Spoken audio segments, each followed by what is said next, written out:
هلا ان شاء الله رح اعمل اللبن طريقة ممتازة وبتجنن. وان شاء الله ما بيخرب ابدا معكم اللبن. طريقة ظابطة 100%. اول شي رح احتاج للخلاط. رح احط فيه كيلو لبن. لكل كيلو لبن رح احط كاسة ونص من المي، مي عادية بحرارة الغرفة. ورح احط بيضة ومعلقة نشا. لكل كيلو كاسة ونص مي وبيضة ومعلقة نشا. ورح احطهم بالخلاط وارجع لكم.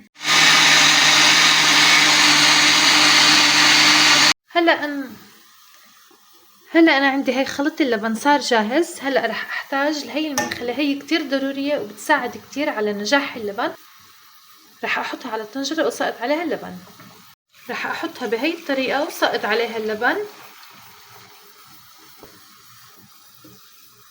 هلا رح اشيل هدول واحطهم على الطرف. خلص هيك صار عندي اللبن تمام.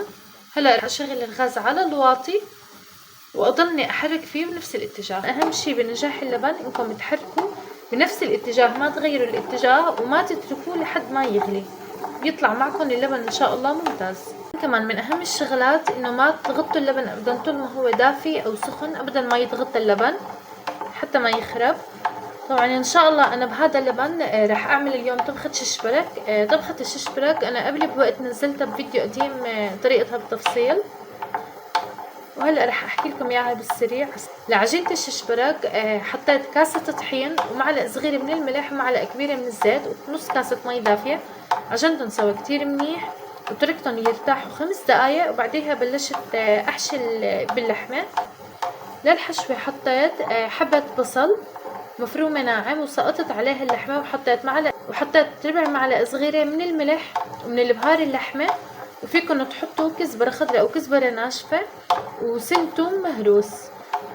حركتهم سوا لحد ما استوت الحشوة وحشيت فيها الششبرك وشويته. وانا هيك الششبرك عندي جاهز. بعد ما عملته شويته تقريبا اقل من 5 دقايق بس انه تنشف عندي العجينة. ما بدي اشوي، بس يا دوب انه تنشف العجينة. وهلا رح استنى للبن يجهز وان شاء الله رح اسقط الششبرك على اللبن. انا هون اختياري لاكل الششبرك حطيت بقلاية صغيرة معلقة كبيرة من السمنة وقليت فيها الثوم.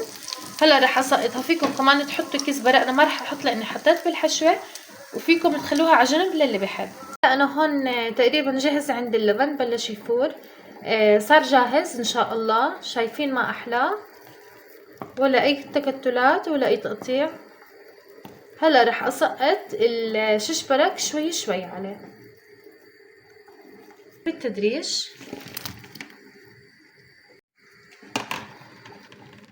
هلا بعد ما سقطت الششبرك وهلا رح حركه شوي ورح اتركه يغلي تقريبا من 5 ل7 دقايق. طبعا فيكم تحطوا الكزبرة كمان بقلب الطنجرة وفيكم تخلوها على طرف تحطوها على الوجه، هذا اختياري بيرجع لإلكم.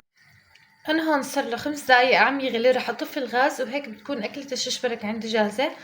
طبعا هي الاكلة فيكم تقدموا بجانبها رز ابيض.